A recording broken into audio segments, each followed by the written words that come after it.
নমস্কার বন্ধুরা, আমি Pradip Mondal, startup consultant, business coach. বন্ধুরা, আজ আমরা যে টপিক নিয়ে আলোচনা করব সেটা হচ্ছে মাইক্রো ফাইন্যান্স। এর আগে আমরা একটা ভিডিও করেছিলাম যে আরবিআই রুলস অনুসারে মাইক্রো ফাইন্যান্স রেজিস্ট্রেশনের প্রসেস কী রয়েছে, documentation, rules, regulation, A to Z আমরা আলোচনা করেছিলাম। আপনি চাইলে সেই ভিডিওটি দেখে নিতে পারেন, তার লিঙ্ক আমরা ডিসক্রিপশন বক্সে দিয়ে দিচ্ছি। তো সেখান থেকে অনেকে কল করে জানতে চেয়েছেন যে স্যার, আমি তো মাইক্রো ফাইন্যান্স বিজনেস শুরু করতে চাইছি, আমি অনেকের সঙ্গে কথা বলছি, কিন্তু অনেকে অনেক রকম কথা বলছেন। অর্থাৎ কেউ বলছেন যে আপনি মাইক্রো ফাইন্যান্স বা ফাইন্যান্স বিজনেস শুরু করার জন্য নিধি কোম্পানি রেজিস্ট্রেশন করুন, কেউ বলছেন যে আপনি ফাইন্যান্স প্রাইভেট লিমিটেড করুন, কেউ বলছেন যে মাইক্রো ফাইন্যান্স প্রাইভেট লিমিটেড করুন, এবং অনেকে বলছেন যে সেকশন 8 রেজিস্ট্রেশন করুন, অনেকে বলছেন সেকশন 8 মাইক্রো ফাইন্যান্স রেজিস্ট্রেশন করুন। তো এমন এক সিচুয়েশন আপনার কাছে ক্রিয়েট হয়েছে, আপনি সঠিক সিদ্ধান্ত নিতে পারছেন না যে আপনার জন্য লাইসেন্স কোনটি বা কোন রেজিস্ট্রেশন করলে আপনি সেফলি ফাইন্যান্স নিয়ে বিজনেস শুরু করতে পারবেন। তো দেখুন, মাইক্রো ফাইন্যান্স বিজনেসের কনসেপ্ট শুরু করার আগে আমি জাস্ট আপনাকে একটা কথা বলবো, আপনি লাইসেন্স যেটাই বের করুন না কেন, প্রপার ডিপেন্ড করছে কিন্তু আপনার বিজনেস প্ল্যান। অর্থাৎ আপনি কি বিজনেস মডেলে, কি বিজনেস প্ল্যানে আপনি মার্কেটে কাজ করতে চাইছেন, তার উপর ডিপেন্ড করছে আপনার কি টাইপের লাইসেন্স নিয়ে আপনাকে কাজ করতে হবে। আমি প্রপার ধরুন দুটো পার্টে আপনাকে আলোচনা করে দিচ্ছি। আপনার যদি বিজনেস মডেল এরকম হয়ে থাকে যে ধরুন আপনি মার্কেট থেকে টাকা তুলবেন, মানে ধরুন আপনি ডিপোজিট নিচ্ছেন, যেটা ফিক্সড ডিপোজিট বলা হচ্ছে, মানে ধরুন আপনি আরডিএফডি করছেন, গোল্ড লোন করছেন, মর্গেজ লোন করছেন বা সিলভার লোন করতে চাইছেন, বা আপনার যে সমস্ত কাস্টমার হচ্ছে তাদের আপনি সেভিংস অ্যাকাউন্ট করে দিতে চাইছেন। তো এই ধরনের যদি আপনার বিজনেস মডেল হয়ে থাকে, তাহলে সেক্ষেত্রে আপনাকে নিধি কোম্পানির লাইসেন্স নিতে হবে। বুঝতে পেরেছেন?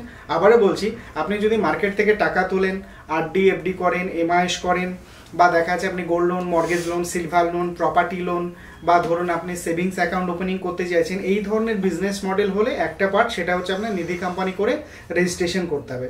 নেক্সট পার্ট হচ্ছে, আপনার যদি বিজনেস মডেল এমন হয় যে ধরুন আপনি চাইছেন সেলফ হেল্প গ্রুপের মাধ্যমে গ্রুপ লোন করতে চাইছেন, আপনি ডেলি কালেকশন করতে চাইছেন, বা ধরুন উইকলি করতে চাইছেন বা মান্থলি করতে চাইছেন, বা এর সাথে সাথে আপনি চাইছেন যে কোনো ইন্ডিভিজুয়াল পার্সনকে পার্সোনাল লোন দিতে চাইছেন, বা মনে করুন আপনি চাইছেন যে আপনার একটা হয়তো ইলেকট্রনিক্স হয়তো কোনো গুডস রয়েছে, যেমন এসি, টিভি, ফ্রিজ বা মোবাইল, এই ধরনের প্রোডাক্টের আপনি ফাইন্যান্স করতে চাইছেন। এই ধরনের যদি আপনার কোনো বিজনেস মডেল থেকে থাকে, তাহলে সেক্ষেত্রে আপনাকে সেকশন 8 মাইক্রো ফাইন্যান্স রেজিস্ট্রেশন করতে হবে। কি বললাম, যে আপনি যদি ভাবেন যে সেলফ হেল্প গ্রুপের মাধ্যমে গ্রুপ লোন করবেন, এক নম্বর।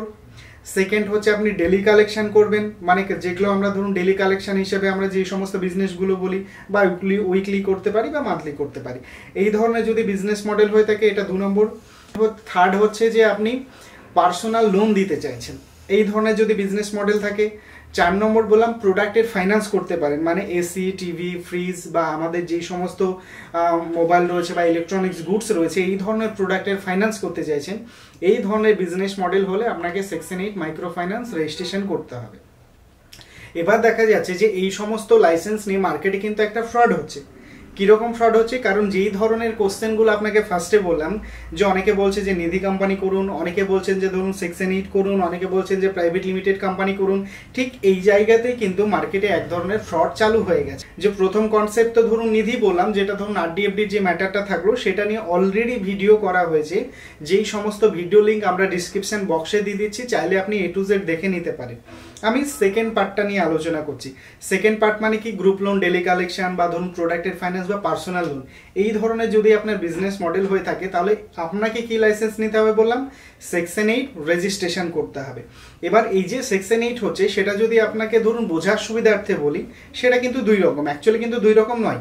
আপনার বোঝার সুবিধার্থে আমি বললাম যে সেকশন 8 কিন্তু অ্যাকচুয়ালি 2 রকম। এক হচ্ছে সেকশন 8 এনজিও, সেকেন্ড হচ্ছে সেকশন 8 মাইক্রো ফাইন্যান্স। তাহলে এই দুটোর মধ্যে অ্যাকচুয়ালি পার্থক্য কী রয়েছে, ডিফারেন্ট কী রয়েছে?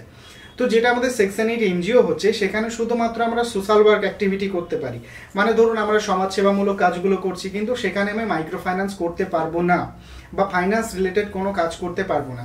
সেকেন্ড যেটা পার্ট বললাম যে সেকশন 8 মাইক্রো ফাইন্যান্স, তো সেকশন 8 মাইক্রো ফাইন্যান্স আপনি ফাইন্যান্স নিয়ে বিজনেস করতে পারেন, তার সমস্ত ডিটেলস এবং পারমিশন আপনার কিন্তু মেমোরান্ডামে থাকবে। এবং এখানেই একটা ফ্রড সৃষ্টি হচ্ছে। কীরকম ফ্রড সৃষ্টি হচ্ছে, যে অনেকে ধরুন এনজিও লাইসেন্স করে দিচ্ছেন, এনজিও লাইসেন্স করে মেমোরান্ডাম চেঞ্জ করছেন, মেমোরান্ডাম চেঞ্জ করে আপনার ফাইন্যান্স অবজেক্টে কনভার্ট করছেন। তো আপনার লাইসেন্সও যদি এইরকমভাবে যদি কনভার্ট করা হয়, তাহলে সেটা কিন্তু আপনার ইলিগাল হয়ে যাবে। বা অনেকে ধরুন বলছেন যে প্রাইভেট লিমিটেড কোম্পানি করতে হবে, মানে ধরুন ফাইন্যান্স প্রাইভেট লিমিটেড বা micro finance private limited company করতে হবে। যদি আপনি সেটাও করেন তো সেখানে আপনার একটা টার্গেট থাকবে। কীরকম টার্গেট থাকবে, যে ধরুন 2025-এর মধ্যে আপনাকে, মানে 2025 31শে মার্চের মধ্যে আমাদের নর্থ ইস্ট জোন বাদে বাকি অল ওভার ইন্ডিয়ায় সবাই মানে 7 কোটি টাকার একটা টার্গেট আপনার থাকবে। মানে নর্থ ইস্ট জোন বাদে অল ওভার ইন্ডিয়ায় যতজন থাকবেন প্রত্যেকে 7 কোটি টাকা, এবং নর্থ ইস্ট জোনের জন্য হচ্ছে 5 কোটি টাকা, এবং 2027-এ 31শে মার্চের মধ্যে প্রত্যেককেই 10 কোটি টাকার টার্গেট আপনাকে অ্যাচিভ করতে হবে। যদি আপনি এটা করতে পারেন তাহলে গিয়ে আপনি লিগাল।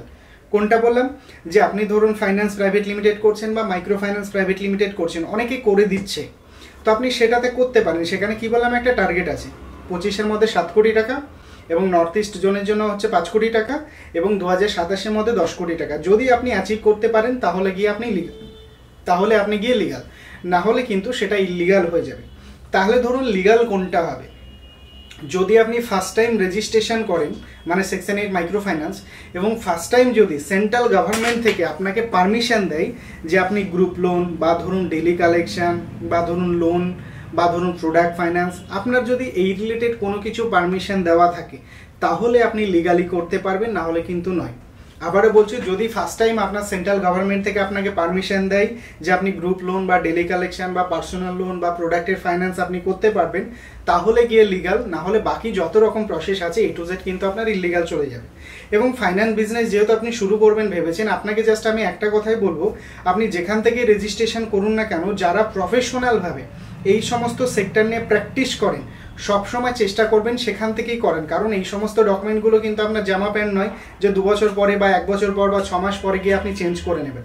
এটা আপনি টাকা ইনভেস্টমেন্ট করে মার্কেটে কাজ করছেন, এবং সেক্ষেত্রে আপনি কিন্তু আপনার লাইসেন্সকে অবশ্যই স্ট্রং করার চেষ্টা করবেন এবং প্রফেশনাল জায়গা থেকে করার চেষ্টা করবেন, যেন সেখান থেকে আপনি গাইডলাইন্সটা পেয়ে যান। আর আপনি যদি মনে করেন যে আপনি মাইক্রো ফাইন্যান্স রেজিস্ট্রেশন করবেন বা লাইসেন্সগুলো বের করবেন বা নিধি কোম্পানি রেজিস্ট্রেশন করবেন, এই সমস্ত সেক্টর নিয়ে আমরা অলরেডি কাজ করি। আপনি যদি মনে করেন যে আমাদের থেকে লাইসেন্স করবেন, আপনি চাইলে আমাদের অফিস ভিজিট করতে পারেন। আমাদের টোটাল 3টে ব্রাঞ্চ রয়েছে। ব্রাঞ্চের আমরা অ্যাড্রেস ডিসক্রিপশন বক্সে দিয়ে দেবো, সেখান থেকে চাইলে আপনি দেখে নিতে পারেন। এবং আপনি আর যদি আরও কোনো কোশ্চেন থাকে বা কোনো কিছু জানার থাকে, চাইলে আপনি আপনাদের বোর্ড লাইন নম্বরে কল করে A to Z জানতে পারেন।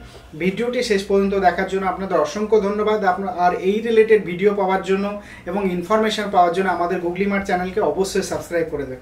নমস্কার, জয় হিন্দ।